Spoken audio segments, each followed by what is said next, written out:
আমরা প্রায় দেখি বাজারের মিষ্টির দোকানগুলো আমার হিন্দু ভাইদের। লালমনিরহাটে মিষ্টির দোকান, দইয়ের দোকান কারা চালায়? হিন্দুরা চালায় না। তারপরে যে বারবার শপ চুল কাটে যে নাপিত, অধিকাংশ নাপিতের দোকানে কারা? আমার হিন্দু ভাইরা। আপনি চুল কাটতে পারবেন কিনা বলেন? পারবেন। তার দোকান থেকে দই মিষ্টি কিনতে পারবেন কিনা? হ্যাঁ, আমার মুসলিম ভাইয়ের দোকান থাকলে ওইটার আমি বেশি প্রায়োরিটি দিব, ঠিক কিনা? কিন্তু যদি তাদের সার্ভিস নিতে চান, প্রোডাক্ট নিতে চান, পারবেন। তার দলিল সহিহ বুখারী, আম্মা জান আয়েশা রাদিয়াল্লাহু তাআলা আনহা বলেন, ইশতারা রাসূলুল্লাহ সাল্লাল্লাহু আলাইহি ওয়াসাল্লাম মিন ইয়াহুদিন তুআমান ওয়া রাহানাহু দিরআহু মিন হাদিদ। রাসূল সাল্লাল্লাহু আলাইহি ওয়াসাল্লাম এক ইহুদির কাছ থেকে, কার কাছ থেকে? সবাই বলে নাই কার কাছ থেকে? আমার নবী, পেয়ারা নবী এক ইহুদির কাছ থেকে জব কিনেছিল। জব, বার্লি, যেটা দিয়ে রুটি বানায়। ওই জবের দাম দেওয়ার টাকা পয়সা নবীর কাছে ছিল না। ফলে নবী ওনার একটা পোশাককে মর্গেজ রেখেছিলেন, মর্গেজ, বন্ধক, যে এখন এটার দাম দিতে পারবো না, কয়েক কেজি বার্লি নিয়ে যাই আর বন্ধক হিসেবে আমার জামাটা রেখে গেলাম, যেই দিন দাম দিব ওই দিন জামাটা ছুটায় নিয়ে যাও। সুবহানাল্লাহ পড়বেন না? বাকিতে নিছিলেন, বাকিতে।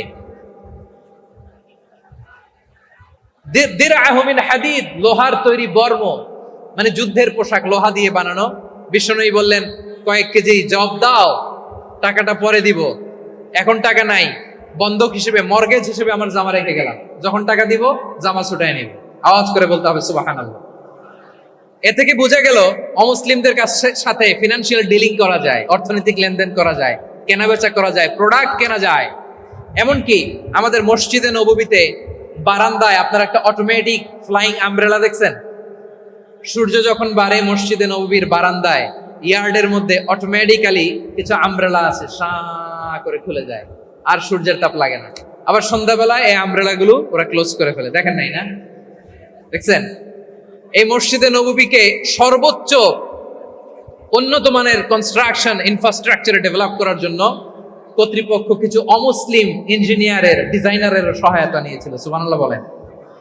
কোন দলিলের ভিত্তিতে? এই দলিলের ভিত্তিতে যে বিষ্ণু ঈসা ইসলাম অমুসলিমদের সাথেও লেনদেন করেছেন। আওয়াজ করে বলতে হবে আল্লাহু আকবার।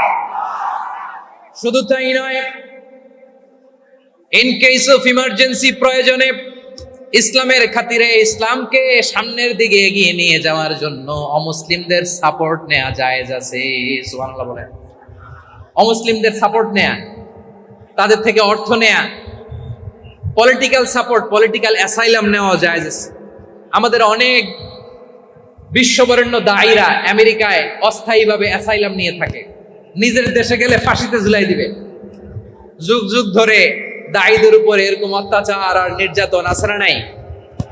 মিশরের অনেক দায়ীরা পাশ্চাত্যে যেয়ে থাকে। এই যে তারা পলিটিক্যাল অ্যাসাইলাম নিয়ে থাকে, রাজনৈতিক আশ্রয়, এটা জায়েজ আছে না? এটা যে জায়েজ আছে তার প্রমাণ স্বয়ং বিশ্বনবী সাল্লাল্লাহু আলাইহি ওয়াসাল্লাম পলিটিক্যাল সাপোর্ট নিয়েছিলেন অমুসলিমদের কাছ থেকে। সুবহানাল্লাহ বলেন। খুব মজাদার একটা ঘটনা শুনবেন আমার ভাইয়েরা। বিশ্বনবীর বয়স তখন প্রায় 51 বছর। কত বছর? বিশ্বনবীর সবচেয়ে কাছের মানুষ খাদিজা রাদিয়াল্লাহু তাআলা আনহা ইন্তেকাল করেছেন। বিশ্বনবী বড্ড কষ্ট পেলেন, হৃদয়টা ভেঙে খান। যিনি ঘরের ভেতরে বিশ্বনবীকে সান্ত্বনা দিতেন, ভালোবাসা দিতেন, বাইরে গেলে কুরাইশরা বকাঝকা করে, অত্যাচার করে, কিন্তু আম্মা জান খাদিজা রাদিয়াল্লাহু তাআলা আনহা ঘরটারে এমন শান্তির নীড় বানায় রেখেছেন, এই ঘরের ভিতরে ঢুকলে বিশ্বনবীর কলিজাটা ঠান্ডা হয়ে যেত। এজন্য রব্বুল আলামিন বলেন, খাদিজা, ও আমার বান্দি খাদিজা, জান্নাতে এমন স্পেশাল একটা ঘর আমি তোমার জন্য রেডি করে রেখেছি। ওই ঘরের মধ্যে কোনো আওয়াজ নাই, ওই ঘরের মধ্যে কোনো নয়েজ নাই, ওই ঘরে কোনো বিশৃঙ্খলা নাই। কারণ মক্কার জমিনে আমার নবী কুরাইশদের বিশৃঙ্খলা, নয়েজ আর ঝামেলাগুলোকে উপেক্ষা করে যখন তোমার ঘরের ভিতরে ঢুকতো, ঘরটারে তুমি শান্তির নীড়, ঠান্ডা, নীরব, নিস্তব্ধ, নিঝুম আর শান্তির নীড় বানিয়ে রেখেছো। এজন্য জান্নাতে স্পেশাল একটা শান্তির নীড় আমি তোমারে উপহার দেব। ওই প্রিয়তমা স্ত্রী খাদিজা ইন্তেকাল করলেন, বিশ্বনবীর হৃদয় ভেঙে খান। আবার ওনার চাচা আবু তালেব ইন্তেকাল করলেন, যিনি পলিটিক্যাল শেল্টার দিতেন নবীকে। কে দিতেন? আবু তালেবের ভয়ে, বিশ্বনবীর এই চাচার ভয়ে কোন মুশরিক নবীর গায়ে হাত দেওয়ার সাহস পায় নাই। এখন স্ত্রীও নাই, চাচাও নাই, নবীকে আশ্রয় দেওয়ার কেউ নাই, নবীর চারদিকে অন্ধকার। নবী এখন কই যাবেন? আমার পেয়ারা নবী নতুন স্টেশন খুঁজতেছেন, নতুন দাওয়াতি প্ল্যাটফর্ম খুঁজতেছেন। তিনি যায়েদ বিন হারেসা রাদিয়াল্লাহু তাআলা আনহুকে নিয়ে মক্কার পাশের একটা নেইবরিং সিটি তায়েফে চলে গেলেন। কোথায় চলে গেলেন? লালমনিরহাটের ভাইয়ের আওয়াজ করে বলেন, কোথায় গেলেন? তায়েফে চলে গেলেন দিনের দাওয়াত দেওয়ার জন্য। কি দেওয়ার জন্য? নাকি জমি কিনতে গেছিলেন?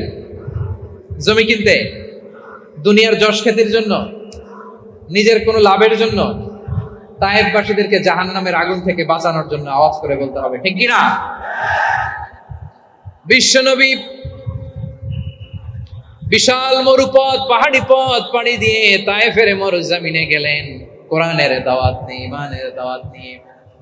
কিন্তু তায়েফের লোকেরা বিশ্বনবীর দাওয়াতকে শুধু প্রত্যাখ্যান করেই থামে নাই, তারা বিশ্বনবীর সাথে অত্যন্ত খারাপ আচরণ করেছে।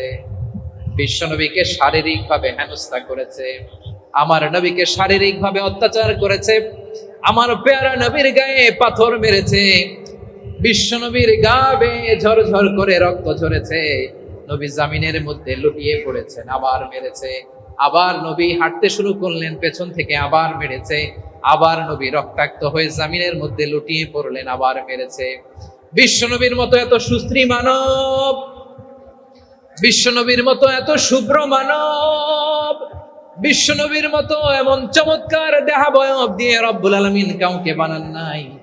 এরকম চমৎকার মানুষটাকে তারা তায়েফের ওই জমিনে রক্তাক্ত করেছে। বিশ্বনবী দুনিয়ার কোনো স্বার্থের জন্য সেখানে যান নাই, নিজের কোনো লাভের জন্য, প্রাপ্তির জন্য যান নাই, তায়েফবাসীদের জাহান্নামের আগুন থেকে বাঁচাতে গিয়েছে। ঠিক কিনা বলেন?